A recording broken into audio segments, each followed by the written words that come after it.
मंच पर उपस्थित श्री त्रिदंडी चिन्नाजीयर स्वामी जी, डॉक्टर जे रामेश्वर राव मुख्य ट्रस्टी, श्री सी लक्ष्मण राव अध्यक्ष जीवा, मेरे साथी सांसद और तेलंगाना भारतीय जनता पार्टी के अध्यक्ष श्रीमान बंडी संजय कुमार जी, और आज देश भर से अनेक मत, अनेक संप्रदाय के यहाँ पधारे हुए सभी संतगण, सभी आचार्यगण, आप सभी के श्री चरणों में प्रणाम कर कर मैं मेरी बात की शुरुआत करना चाहता हूं। स्वामी जी की विनम्रता कई बार क्षोभजनक कुछ लोगों के लिए हो जाती है। उन्होंने कहा कि महान स्मारक जो रामानुजाचार्य का उनके जीवन की कल्पना और जीवन के कर्तृत्व से बना है, मेरे आने से लोगों को आने की यहां प्रेरणा होगी। स्वामी जी, संतों का स्वभाव होता है सूक्ष्म लोगों को बढ़ाई कर कर बड़े करना, परंतु मैं जानता हूं यहां आकर मैं आज चेतना और उत्साह दोनों को प्राप्त कर कर मेरे जीवन में आगे बढ़ने वाला हूं।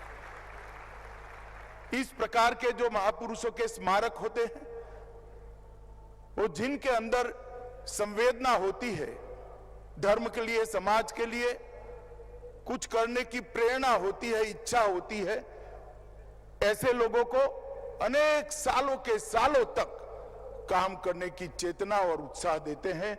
और मैं बड़ी विनम्रता से स्वामी जी आपको कहना चाहता हूं, आप युगों तक ऐसे अनेक धर्म अनुरागी लोगों को प्रेरणा और उत्साह आपका ये भगवत रामानुजाचार्य का जो स्मारक बनाया है वो देता रहेगा।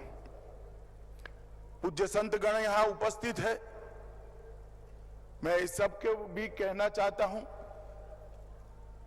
कि कोई भी मत, कोई भी संप्रदाय के अनुयायी हो, वो सभी को एक बार यहां आने की प्रेरणा इसलिए देनी चाहिए कि अंततो गत्वा सनातन धर्म की शरण में ही सबके उद्धार का मूल बसा हुआ है।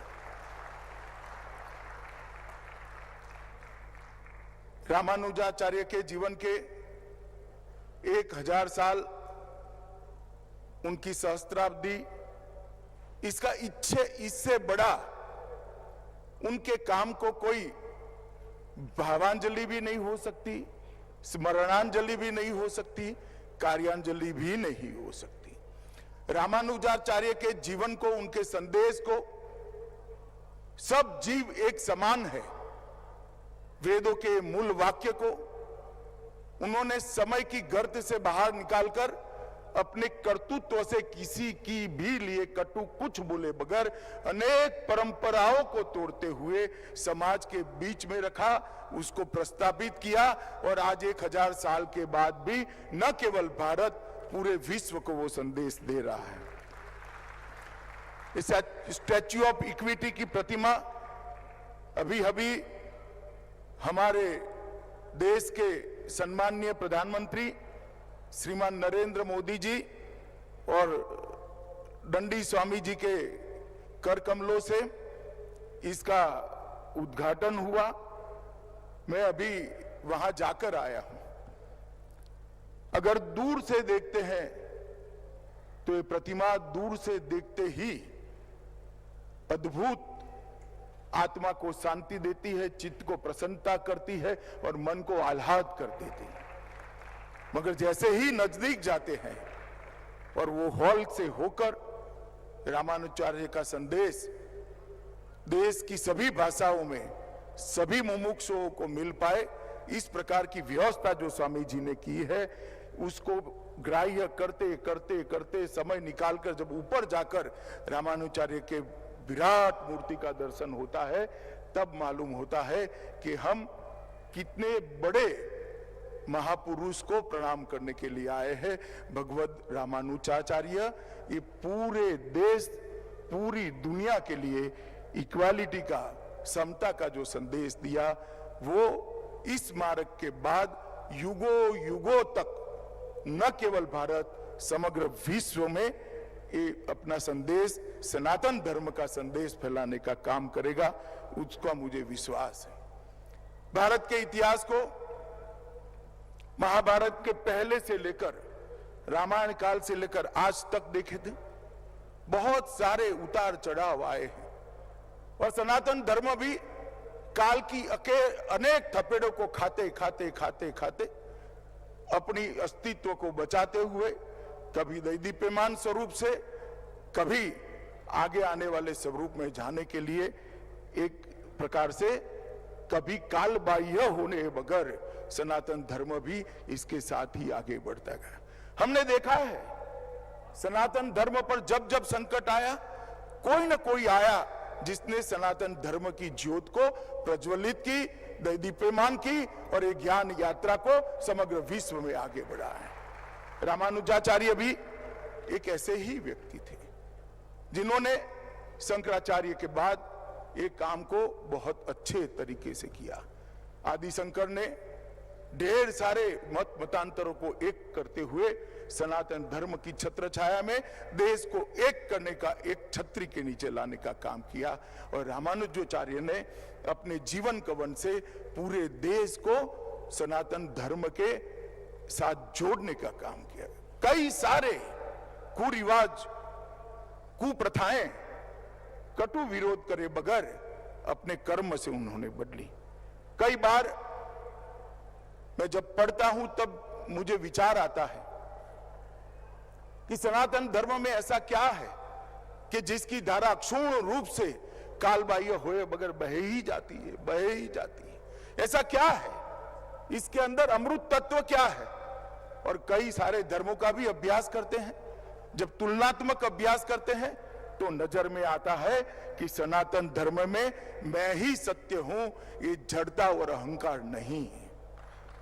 हमारे यहां शास्त्रार्थ की व्यवस्था रही, खंडन की व्यवस्था रही, मंडन की व्यवस्था रही और श्रेष्ठ को स्वीकारने की विनम्रता भी रही और इसी के कारण सनातन धर्म आगे बढ़ता गया, बढ़ता गया, बढ़ता गया।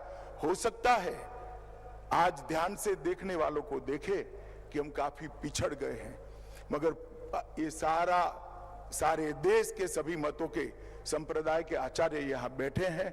आप सभी को देखकर मुझे पूरा भरोसा है कि यात्रा ना कभी रुकेगी, ना कभी थमेगी और फिर से एक बार दिग्विजयी होकर पूरे विश्व के अंदर ज्ञान का प्रचार और प्रसार करेगी। आज मैं जब यहाँ आया हूं तब इस पवित्र भूमि पर, यहाँ पर जो स्मारक बनाया है और इसके साथ साथ वेद अभ्यास की भी व्यवस्था करी है। वेद की 9 के 9 शाखाओं के अभ्यास शास्त्रोक्त तरीके से हो सके, ऐसे विद्यार्थी भी यहाँ से निकलेंगे, पूरे देश भर में फैलेंगे और जहां जहां जाएंगे वहां वेद के ज्ञान की सुगंध को, उसकी ज्योत को प्रज्वलित करते जाएंगे। और इसके साथ रामानुजाचार्य का जो संदेश था, उनका जीवन का संदेश था और इस संदेश को हर व्यक्ति समझ सके, इस प्रकार से यही स्मारक के साथ देश की सभी भाषाओं में प्रसारित करने का काम स्वामी जी ने किया है। मैं फिर से पूज्य श्री चिन्ना जीयर स्वामी जी को बहुत बहुत बहुत बहुत समग्र देश की ओर से साधुवाद और धन्यवाद करना चाहता हूं। आज जब मैं यहाँ आया हूं तब यहाँ पर 1035 कुंड के साथ श्री लक्ष्मी नारायण महायज्ञ भी हो रहा है। चारों वेद की 9 की 9 उपलब्ध शाखाओं का पाठ भी किया जा रहा है। अष्टाक्षरी मंत्र का 10 करोड़ जाप हो रहा है, जिससे हमें मालूम पड़ेगा कि ये धरती हमेशा के लिए कितनी पवित्र होने वाली है। इतिहास, पुराणों और आगमों का भी पाठ हो रहा है। सभी प्रकार की पूजा व्यवस्था और पूजा पद्धति को भी समाहित और संरक्षित करने का भी यहाँ पर एक व्यवस्था किया गया है। और श्री रंगम के रंगनाथ, तिरुमाला के तिरुपति के श्री वेंकटेश्वर स्वामी सहित 108 प्रेरणा केंद्रों दिव्य देशों के अभिषेक से ये मूर्ति के आगे यज्ञ संपन्न हो रहा है। महाप्रसाद भी 24 घंटे भक्तों के लिए वितरित किया जा रहा है। और आज मैं इतना जरूर कहना चाहता हूं कि आपका ये जो प्रयास है, आने वाले अनेक सालों तक स्वामी जी इसको पूरा देश याद रखेगा। सनातन धर्म के सभी अनुयायी, चाहे किसी भी मत को मानने वाले हो, वो सभी इसको जरूर याद करेंगे, इसका अनुमोदना भी करेंगे। मेरा स्वामी जी से परिचय 2003 में गुजरात में जब भूकंप आया तब हुआ था। स्वामी जी चुपचाप कोई सुविधा, सरकारी सुविधा मांगे बगैर एक गांव पकड़कर बैठ गए थे और वो गांव को पूरा बनाकर ही वहां से। इसके बाद में भी मेरा 2 बार संपर्क आया। मैं वो गांव के उद्घाटन के लिए वहां कच्छ गया था, जो स्वामी जी ने बनाया था। और उसके बाद भी जब भी मिला, मुझे आश्चर्य होता है कि इतने बड़े बड़े काम करने की प्रेरणा स्वामी जी कहां से लाते हैं, और ईश्वर उनको पूरी करने की भी बहुत बड़ी क्षमता देता है। आज वैदिक परंपरा और संस्कृति की शिक्षा देने का आपने यहाँ पर जो काम शुरू किया है, मैं ईश्वर से हमेशा प्रार्थना करूंगा, स्वामी जी मेरी नित्य प्रार्थना का हिस्सा रहेगा कि ये काम अनेक युगों तक चलता रहे और सनातन धर्म की सेवा करता रहे। इतने सारे विद्वानों के सामने, इतने सारे संतों के सामने विशिष्टाद्वैत दर्शन पर मेरे लिए कुछ बोलना असंभव है। मैं जन्म से वैष्णव हूं और शुद्धाद्वैत का अनुयायी हूं। मेरी माता वल्लभाचार्य के शुद्धाद्वैत के आधार पर ही पूरा जीवन जी, मगर मैं यहाँ विशिष्टाद्वैत पर कोई बात करना नहीं चाहता, क्योंकि ना मेरी योग्यता है, ना इतने बड़े संतों के सामने मैं कुछ बोल सकता हूँ। परंतु मैं इतना जरूर कहना चाहता हूँ कि आज जब मैं आया हूँ, तब मैं रामानुजाचार्य के लिए जरूर कुछ बात करना चाहूँ। हिंदू पंचांग में इसका चक्र 60 साल का होता है और 60वां जन्मदिन षष्ठ अब्द पूर्ति के नाम से मनाया जाता है। और हमारे यहाँ शास्त्रों में मनुष्य के पूर्ण जीवन काल का अर्थ है 2 चक्र को जो जीवित रहता है, 120 साल के पूर्ण जीवन की कल्पना करी है। और रामानुजाचार्य ने भी 120 साल का पूर्ण आयुष्य इस पृथ्वी पर भोगा। और ईश्वर ने ही ढेर सारे कुरिवाजों को सनातन धर्म से बाहर निकालने के लिए और इतनी मधुरता के साथ अपने कर्तृत्व से बाहर निकालने के लिए रामानुजाचार्य के रूप में ही यहाँ आकर हम सब के बीच में 120 साल अपना काम करने का एक प्रयास किया था। और इसी का परिणाम है कि आज सनातन धर्म पूरा एक होकर फिर से एक बार नई ऊर्जा के साथ आगे बढ़ने की दिशा में जा रहा है। समाज में समता समरसता स्थापित करने के लिए द्वैत अद्वैत फिर विशिष्टाद्वैत, और उसमें भी आगे कई आचार्यों ने अनेक प्रकार से इसकी मीमांसा की। ब्रह्म सूत्र के एक प्रकार से जटिल ज्ञान से लोकभोग्य ज्ञान को बनाने का काम इन आचार्यों ने किया। और इसी के माध्यम से आज अनेक लोग बहुत बड़ा ज्ञान न होने के बावजूद भी अपना जीवन वेद के बताए रास्तों पर जी रहे हैं, क्योंकि आचार्यों ने जो जीवन पद्धति को बताया उसी को आचरण में रखा। और आज ज्ञान न होने के बावजूद भी कई लोग वेद के आधार पर अपना जीवन जीते हैं। उसमें सबसे बड़ा योगदान रामानुजाचार्य जी का था।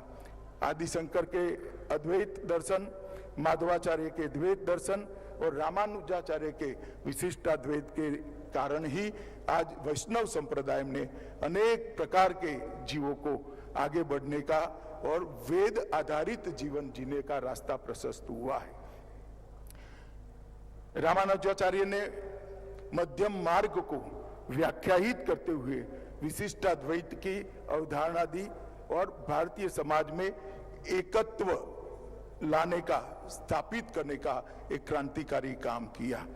रामानुजाचार्य के विशिष्ट द्वैत दर्शन के कारण ही पूरब से पश्चिम और उत्तर से दक्षिण तक भारत एक सूत्र में बना।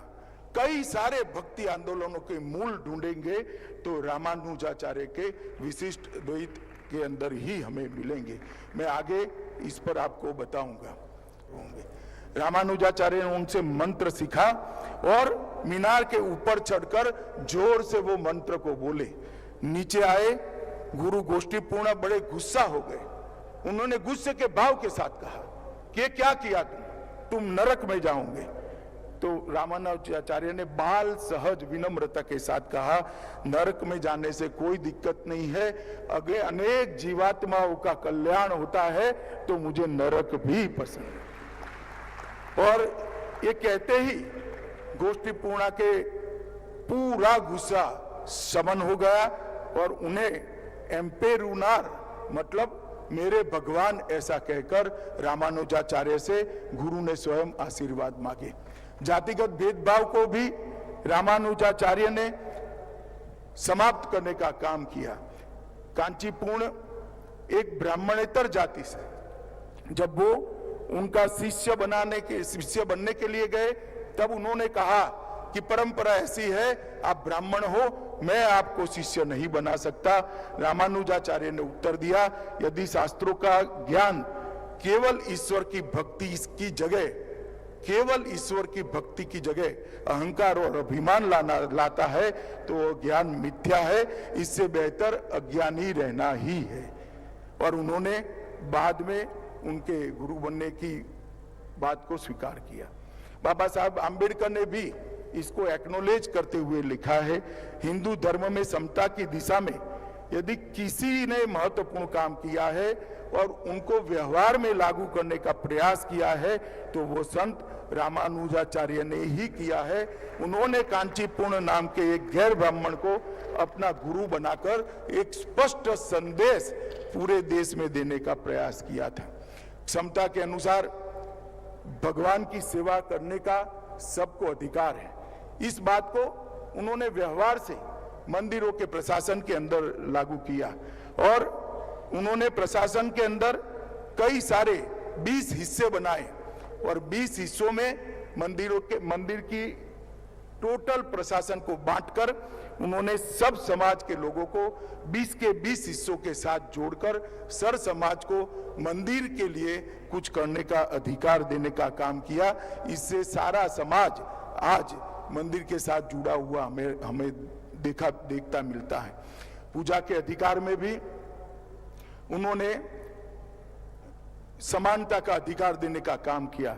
मेलकोट में अपने प्रवास के दौरान रामानुज ने देखा कि समाज के कुछ वर्गों के भक्तों को सामाजिक मानदंडों के कारण मंदिर के अंदर पूजा करने की अनुमति नहीं थी। इस प्रथा से वो बहुत दुखी थे। उन्होंने पुरानी प्रथा में कोई बदलाव करे बगैर एक नई प्रथा शुरू की। किसी भी भक्त की पृष्ठभूमि की परवाह किए बगैर भगवान की पूजा करने की अनुमति देने का मार्ग प्रशस्त किया और घर पर भगवान की देवता स्वरूप की व्यक्तिगत पूजा को सरल और व्यवस्थित किया। मित्रों, जब हमें दिखता है कि भगवान को मंदिर की जगह घर में ले जाकर समाज के हर वर्ग को पूजा का अधिकार दिया, आगे चलकर जब आक्रांताओं ने हिंदुस्तान पर आक्रमण किया और मंदिर ध्वस्त होने लगे, रामानुजाचार्य ने भगवान को घर में रखकर पूजित करने की जो परंपराएं की थी, इसी के कारण हमारा सनातन धर्म आज बचा हुआ था। आज मेरे घर में भी राजभोग की सेवा लगी हुई है, मेरे घर में भी भगवान को भोग धराए जाते हैं।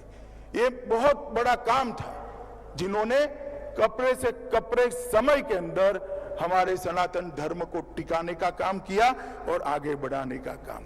महिला सशक्तिकरण के लिए भी भगवत रामानुजाचार्य ने ढेर सारे काम करे।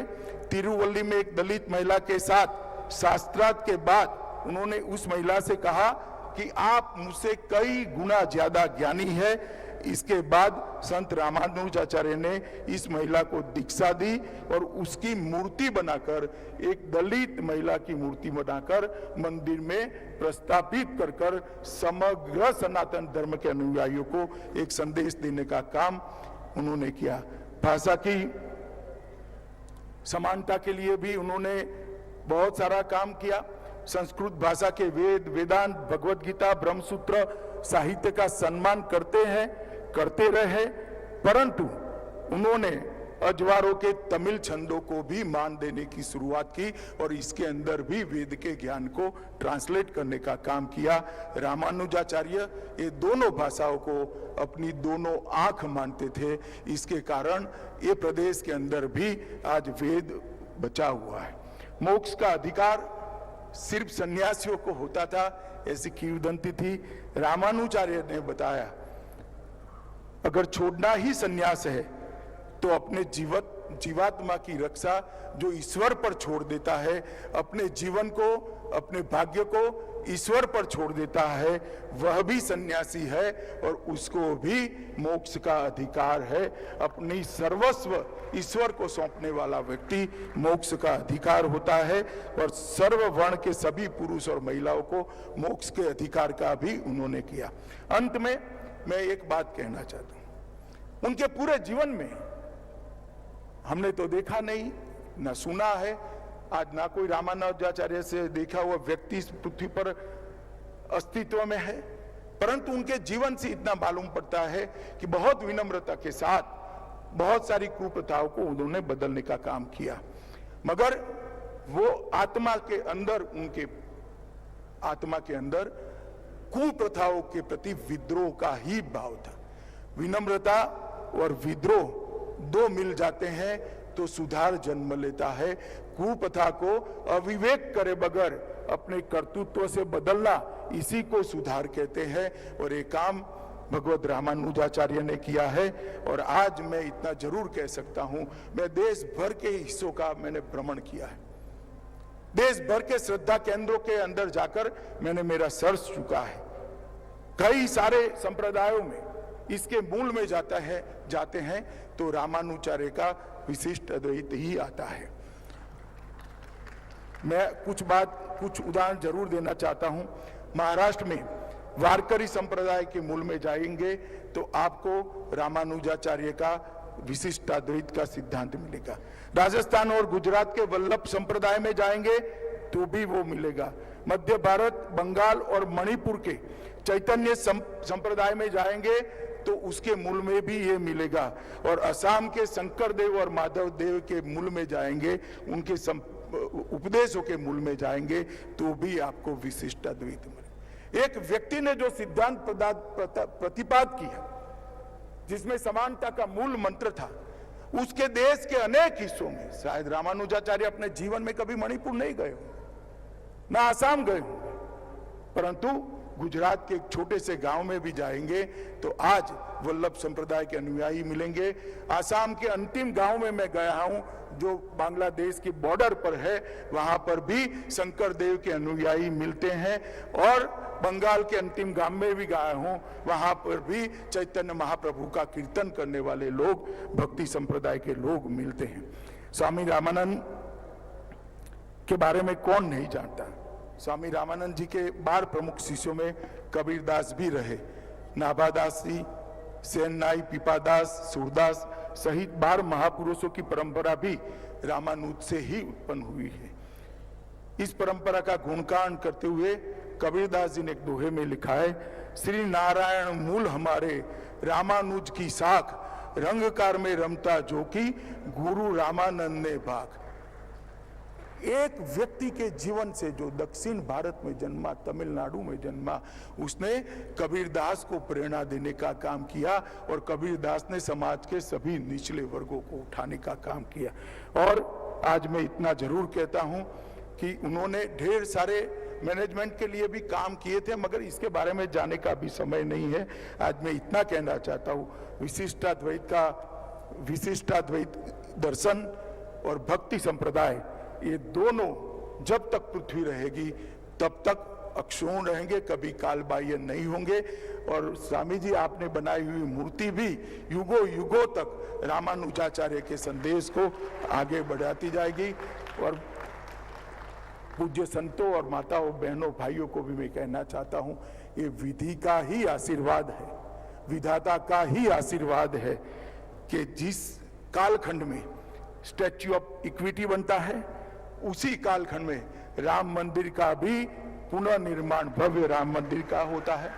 इसी कालखंड में काशी विश्वनाथ कॉरिडोर का भी 650 साल के बाद पुनरुद्धार होता है। इसी कालखंड में केदार धाम भी बनता है। इसी कालखंड के अंदर बद्री धाम का भी पुनर्निर्माण का नींव डाला जाता है। एक कालखंड है जहां से सनातन धर्म को उठकर जागरूक होकर समग्र विश्व के अंदर अपने दैदीप्यमान ज्ञान को आगे बढ़ाना है मित्रों। और आज मुझे यहाँ पर इस कार्यक्रम में स्वामी जी ने निमंत्रित किया। मैं जीवन भर आपका कृतज्ञ रहूंगा स्वामी जी, आपने ये महान कार्य के अंदर मुझे जोड़ा और रामानुजाचार्य के लिए कुछ बोलने का मुझे अवसर दिया। मैं मानता हूं कि सालों सालों तक आपका बनाया हुआ रामानुजाचार्य का ये स्टैच्यू ऑफ इक्विटी विशिष्ट अद्वैत का संदेश विश्व भर को देगा, समानता का संदेश विश्व भर को देगा और सनातन धर्म का संदेश विश्व भर को देगा। फिर से एक बार समग्र देशवासियों की ओर से आपको प्रणाम कर मेरी वाणी को विराम देता हूं। वंदे मातरम।